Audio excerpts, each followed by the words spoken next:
Bismillahirrahmanirrahim. Assalamualaikum warahmatullahi wabarakatuh. Kita ketemu lagi dalam pelajaran akidah akhlak. Hari ini kita akan membahas tentang menuntut ilmu, tolabul ilmi. Menuntut ilmu hukumnya wajib bagi setiap muslim. Sebagaimana hadis, tolabul ilmi faridatun ala kulli muslimin. Menuntut ilmu itu diwajibkan bagi setiap muslim dan muslimah. Mengapa wajib? Karena Allah sudah menuliskan dalam Al-Quran bahwa ilmu dapat mengangkat derajat seseorang. Barang siapa ingin menguasai keduniaan, haruslah ia memiliki ilmunya. Dan barang siapa ingin selamat dan bahagia di akhirat, haruslah ia memiliki ilmunya. Dan barang siapa ingin mengetahui keduanya, haruslah ia memiliki ilmunya. Hadis riwayat Bukhari dan Muslim. Ilmu merupakan media untuk membuka pengetahuan manusia. Maka ketika menuntut ilmu, kita harus semangat. Kemudian mau membaca buku atau media apapun yang mana isinya itu tentang ilmu pengetahuan. Dan kita harus optimis ketika menuntut ilmu.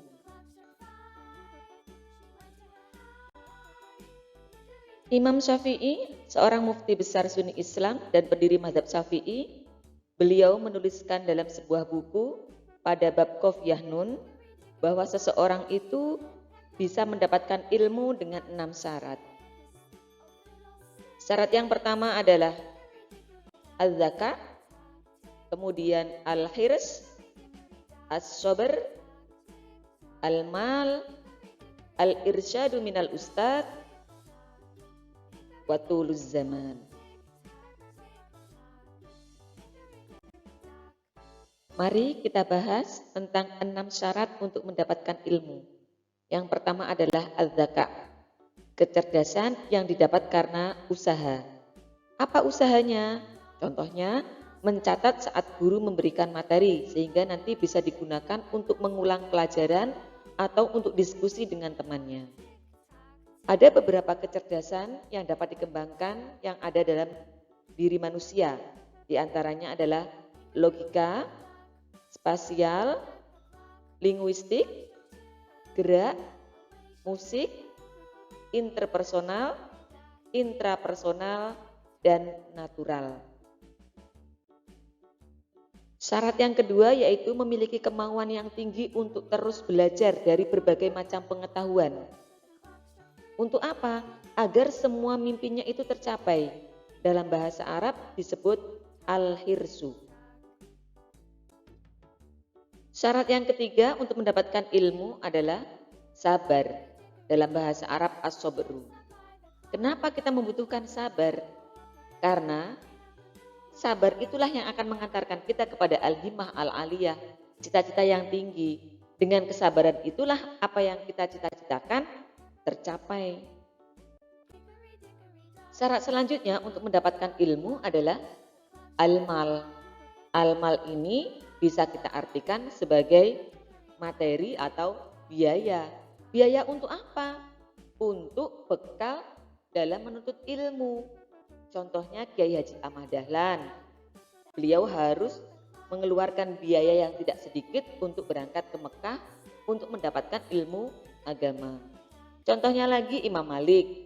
Beliau adalah pakar ahli fikih dan hadis. Beliau harus menjual salah satu kayu penopang atap rumahnya untuk bekal menuntut ilmu. Al-irsyadu minal ustad, petunjuk guru. Jika di rumah ada ayah ibu kita yang selalu menjadi petunjuk bagi kita, maka di tempat belajar ada seorang guru yang menjadi petunjuk kita. Oh, saya nggak perlu seorang guru, saya cukup dari membaca buku saja. Atau saya nggak perlu seorang guru, saya cukup lihat dari YouTube. Siapa yang menuliskan buku itu, siapa yang membuat video YouTube itu, itulah gurunya. Jadi guru tidak harus selalu nampak berupa manusia, tetapi dia bisa melalui media-media yang lain.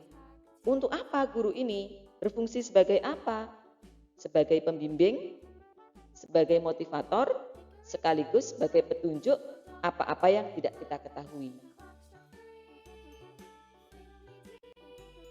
Imam Syafi'i dalam kitabnya menuliskan syarat yang terakhir untuk mendapatkan ilmu adalah tulus zaman, waktu yang panjang. Dalam menuntut ilmu membutuhkan waktu yang lama. Tidak mungkin seseorang itu sampai ahli hanya membutuhkan beberapa detik saja.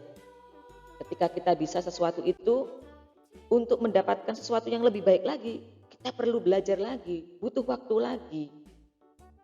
Coba kita renungkan kembali, kita sekolah di TK 2 tahun. Bahkan mungkin ada yang sebelum TK sudah sekolah PAUD. Kemudian SD 6 tahun. SMP 3 tahun, SMA 3 tahun. Kalau ada yang akselerasi, itu pun tidak mungkin hanya ditempuh beberapa bulan saja, pasti masih membutuhkan tahunan.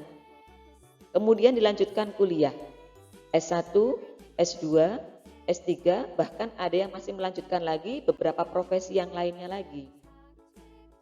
Seorang sahabat bertanya kepada Khalifah Abu Bakar, sampai kapan seseorang harus menuntut ilmu? Jawabnya Khalifah, sampai ia meninggal dan masuk ke dalam liang lahat. Jadi menuntut ilmu itu tidak ada batasan waktunya. Sampai usia kita berapa, yaitu masa kita harus menuntut ilmu.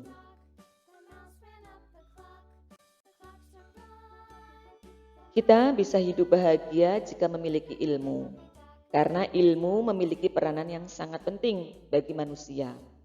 Ilmu kehidupan ini sudah tertulis dalam Al-Quran dan Al-Hadis jika ingin bahagia dunia dan akhirat. Tetapi ada beberapa ilmu khusus yang mana kita memerlukan ahlinya untuk belajar secara detail. Mari kita semangat dalam belajar, mari kita optimis dalam menggapai cita-cita supaya kita menjadi orang yang bermanfaat. Mari selalu tebar kebaikan. Kita ketemu lagi dalam pembelajaran selanjutnya. Ila liqa. Wassalamualaikum warahmatullahi wabarakatuh.